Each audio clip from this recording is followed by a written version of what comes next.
یسوع مسیح میں آپ سب کی سلامتی ہو. آپ سب خوش ہیں؟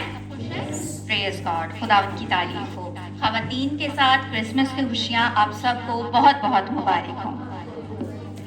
آج ہم عورت کے گناہ سے مبارک حالی کے سفر پر غور کریں گے.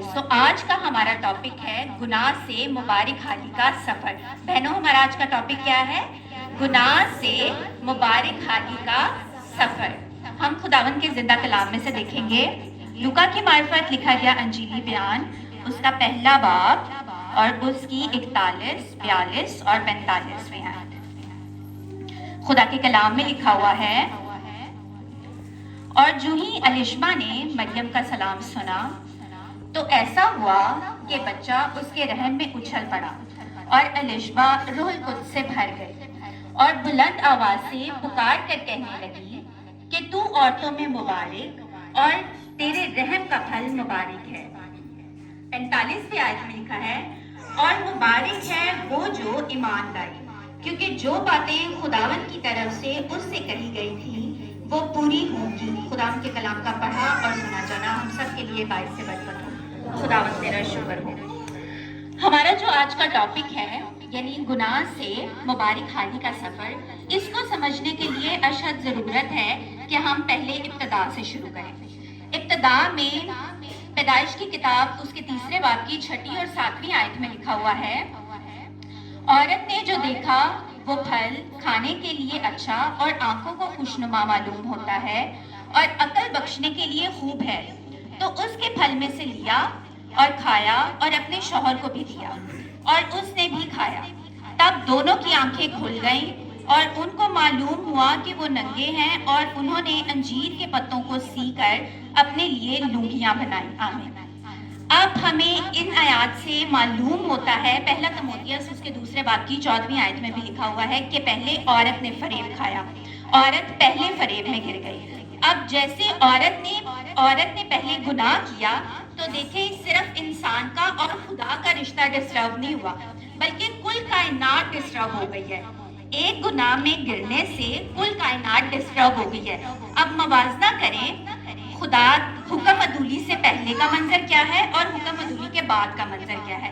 حکم عدولی سے پہلے خدا خود آدم اور حوا سے کیا کرتا تھا؟ ٹھنڈے وقتوں میں ملاقات کرتا تھا، بات چیت کرتا تھا، اور آدم اور حوا کو خوراک کے حساب کے لیے محنت نہیں کرنی پڑتی تھی. انہیں محنت نہیں کرنی پڑتی تھی بلکہ وہ باغ عدن میں خوش و خرم رہ رہے تھے. اور جو جانور بھی تھے، ایون جانور بھی تھے، وہ جو خون خوار، جو چیڑ پھاڑ کھٹتے ہیں، وہ بھی ایک دوسرے کے ساتھ مل جھل کے رہا کرتے تھے.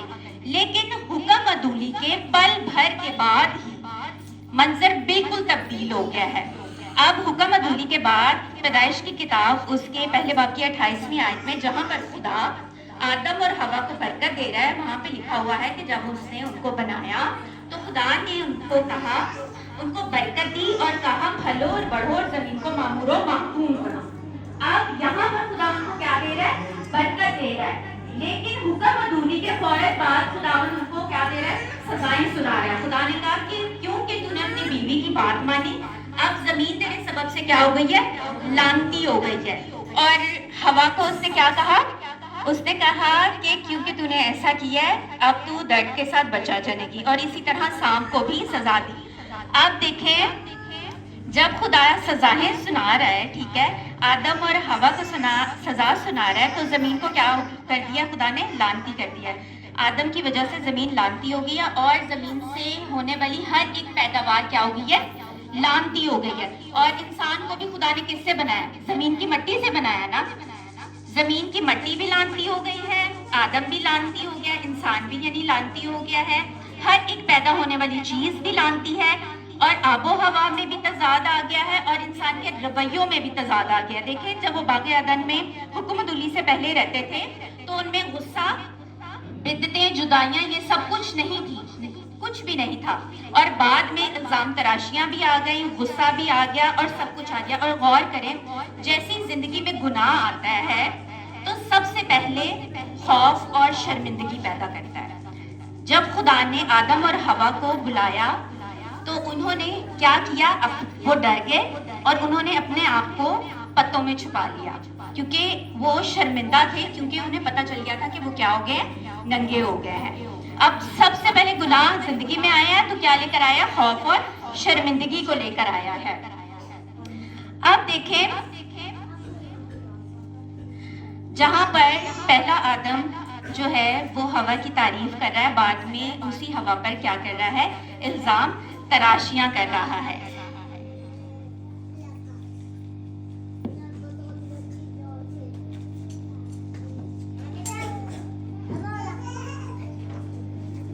اب دیکھیں ہمارا خدا نہایت رحیم اور کریم ہے۔ ان سب واقعات کے بعد بھی انسان نے خدا سے معافی نہیں مانگی اور اپنے گناہ کا اقرار نہیں کیا۔ شاید وہ کرتا تو مختلف سچویشن ہوتی، لیکن اس نے اقرار نہیں کیا۔ اور پھر خدا، اب دیکھیں اس پریشان حال میں جب خدا نے ان کو باغ عدن سے باہر نکال دیا ہے تو سب سے بڑی ضرورت انسان کی کیا تھی؟ اب وہ موت کے سایہ کے نیچے ہے تو سب سے بڑی ضرورت انسان کی کیا ہے؟ ایک ایسا نجات دہندہ ہو جو اسے موت سے رہائی دے، گناہوں سے نجات دے۔ اور وہ نجات دہندہ، اب دیکھیں ہمارا خدا نہایت رحیم اور کریم، قہر کرنے میں دھیما، شفقت اور وفا میں غنی ہے اور نہایت ترس سے بھرا خدا ہے۔ تو بھی پہلے خدا جھکا اور اس نے انسان پر ترس کھایا اور اس سے برداشت نہیں ہوا کہ یہ انسان کی کیا حالت ہے، اور پھر خدا نے اس نجات دہندے کو اس طرح کمواری سے پیدا ہونے دیا، کیونکہ دیکھیں جو گناہ کی فطرت ہے وہ باپ سے اولاد میں منتقل ہوتی ہے، ماں سے نہیں ہوتی۔ اسی لیے خدا کے کلام میں بھی لکھا ہوا ہے نا کہ جب وہ ان باتوں کو سوچ ہی رہا تھا تو خداوند کے فرشتہ نے خواب میں دکھائی دے کر اس سے کہا کہ جو کچھ اس کے پیٹ میں ہے، مقدسہ ماں مریم کے جو کچھ اس کے پیٹ میں ہے وہ کس کی قدرت سے ہے؟ روح القدس کی قدرت سے ہے۔ وہ انسانی تخم سے نہ تھا بلکہ کس سے تھا؟ روح القدس کی قدرت سے ہے۔ اس کے بیٹا ہوگا تو اس کا نام یسوع رکھنا۔ وہ نجات دہندہ کس سے پیدا ہوا؟ کمواری سے پیدا ہوا، تو اس کا کوئی زمینی باپ نہیں لیکن ماں ضرور ہے۔ اسی لیے پہلے تموتھیوس اس کے دوسرے باب کی 14ویں آیت میں لکھا ہوا ہے کہ بے شک عورت پہلے فریب میں گر گئی تو بھی اولاد ہونے سے کیا پائے گی؟ نجات پائے گی۔ اولاد ہونے کے سبب سے نجات پائے گی۔ اگر ہم پیدائش میں ہی دیکھیں، اما سارہ کو دیکھیں تو اما سارہ اور مقدسہ مریم کا یہاں پہ ہم موازنہ کہتے ہیں کہ اما سارہ 90 برس کی ہے اور ابراہیم 100 برس کا ہے، ٹھیک ہے۔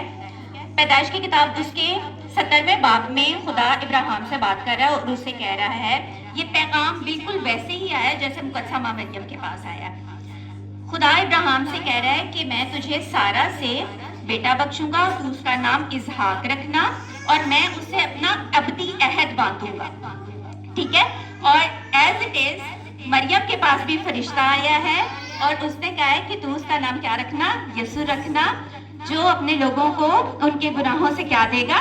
نجات دے گا۔ دیکھیں کہاں کی لڑی، پرانے عہد نامے کی لڑی جو ہے وہ نئے عہد نامے میں پوری ہو رہی ہے۔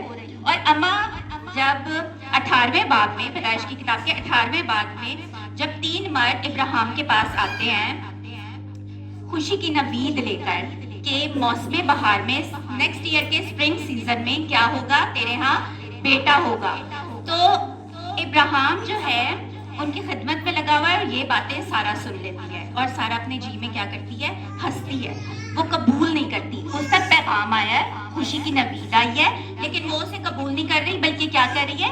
ہنس پڑی ہے۔ اور اس نے اپنے آپ کو دیکھا اور پھر اپنے شوہر کو دیکھا ہے۔ اس نے سوچا کہ 100 برس کا میرا اتنا ضعیف مرد اور میں جو 90 برس کی ہوں، کیا میرے لیے شادمانی اس وقت شادمانی ہو سکتی ہے؟ لیکن خداوند نے اسے یقین دلایا کہ تیرے ہاں بیٹا ضرور ہوگا۔ اس کے بالکل برعکس مقدسہ ماں مریم کے پاس جب فرشتہ آتا ہے تو وہ اسے کیا کہتا ہے کہ تیرے بیٹا ہوگا، اور مقدسہ ماں مریم اس سے کیا کہتی ہے؟ مقدسہ ماں مریم اس میسج کو، اس پیغام کو ریسیو کرتی ہے اور پھر کنسیو کرتی ہے، یعنی کہ وہ اس کو قبول کرتی ہے، خوشی کے ساتھ قبول کرتی ہے۔ میری پیاری بہنوں، غور کریں، جتنے بھی بڑے سورما پیدا ہوئے ہیں ان کی نوید پہلے عورتوں کو دی گئی ہے. جیسے منوہا کی بیوی سے سمسون نبی ایک بڑا سورما پیدا ہوا، ہنا سے سامول نبی پیدا ہوا. اس کے حق میں لکھا ہوا ہے کہ 20 سے سبا تک سب نے جان لیا کہ سامول نبی ہونے کے لیے مقرر کیا گیا. اور پھر سب سے بڑھ کر مقدسہ مریم سے نجات دہندہ، وہ نجات دہندہ پیدا ہوا جو کہ ہمیں ہمیشہ کی زندگی میں داخل کرتا ہے. ہم ایک حوالہ دیکھیں گے. آئے میرے ساتھ دیکھیں لوکا کی انجیل اس کے پہلے باب کی 28ویں آیت.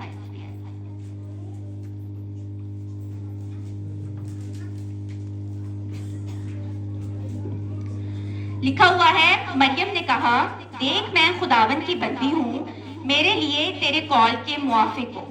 جب فرشتہ مقدسہ ماں مریم کے پاس آیا تو ان کی ایک کنورسیشن ہوتی ہے، ٹھیک ہے، گفتگو ہوتی ہے، اور اس کے اندر مقدسہ ماں مریم کیا کرتی ہے، اس میسج کو قبول کرتی ہے اور کہتی ہے، دیکھ میں خداون کی بندی ہوں، میرے لیے تیرے قول کے موافق ہو. مبارک حالی کا جو تعلق ہے وہ فرما برداری اور حکم ماننے سے ہے. جب تک ہم فرما برداری دکھاتے ہیں اور حکم مانتے ہیں تو ہم مبارک حال اور ستودہ ہو جاتے ہیں، ستودہ عورتیں بن جاتے ہیں. اور دیکھیں جیسے ہی اس نے حکم مانا ہے تو پھر کیا ہوا ہے، اس کی مشکلات میں اضافہ ہونے شروع ہو گیا. اور جب بھی آپ فرما برداری دکھانا شروع کرتے ہیں تو آپ کی زندگی میں مشکلات آنا پیدا ہو جاتی ہیں، بہت ساری مشکلات آ جاتی ہیں. اب مقدسہ ماں مریم کے ساتھ بھی بالکل ایسا ہی ہوا ہے. جیسے اس نے اس میسج کو قبول کیا، ٹھیک ہے، اس نے کوئی آرگیو نہیں کیا، اس نے کچھ بھی نہیں کہا، بلکہ اس کو قبول کیا. اس نے کہا میں خداون کی بندی ہوں، میرے لیے تیرے قول کے موافق ہو. تو پھر دیکھیں ایک دم سے کیا ہوا ہے، ایک دم سے منظر چینج ہو گیا. اس کے منگیتر نے اس کو چھوڑنے کا ارادہ کر لیا، ٹھیک ہے. لکھا ہوا ہے نا کہ وہ ان باتوں کو سوچ ہی رہا تھا. تو پھر خداون کے فرشتہ نے اسے بتایا، منگیتر اس کو چھوڑنے کے لیے تیار ہو گیا. اور پھر خداون کے فرشتہ نے اسے بتایا، پھر بھائی خدا نے ان کی دوڑیں لگوا دی ہیں. پھر کیا ہوا ہے، ہیرودیس بادشاہ نے کیا کر دیا، قتل کروانے شروع کر دی ہیں 2 برس کے بچے اور اس سے کم عمر کے. اور پھر وہ کبھی مصر کو جا رہے ہیں، پھر ہیرودیس بادشاہ کے مرنے کا انتظار کر رہے ہیں، اور پھر ارخلاؤس کی بادشاہی میں واپس آ رہے ہیں یہودیہ میں. ایسے دوڑیں لگی ہوئی ہیں، کبھی اس ملک سے دوسرے ملک، دوسرے ملک سے واپس اپنے ملک میں. تو دیکھیں کہ یہ مبارک حالی کا جو سفر ہے یہ نہایت کٹھن اور تنگ ہے، لیکن تو بھی مقدسہ ماں مریم نے ہار نہیں مانی اور اس نے ان سب مشکلات کو کیا کیا ہے، فیس کیا ہے. تبھی خدا نے بھی اس کو ایسا مقام اور رتبہ دیا ہے جو کبھی کسی کو بھی نہیں ملا. سو میری پیاری بہنوں، اس کرسمس کے موقع پر آپ بھی سارا، دبورا، ہنا جیسی عورتوں کی طرح وفاداری دکھائیں تاکہ آپ بھی مقدسہ ماں مریم کی طرح اپنے ہی حق میں کہہ سکیں، جیسے اس نے کہا کہ اب سے لے کر ہر زمانہ کے لوگ مجھ کو کیا کہیں گے، مبارک کہیں گے. اس وقت اس صورتحال میں آپ کو بھی چاہیے کہ آپ بھی کیا کریں، وفاداری دکھائیں اور آپ بھی خدا کو کہیں کہ میرے لیے تیرے قول کے موافق ہو. خداوند اس کلام کے وسیلہ سے آپ سب کو برکت دے.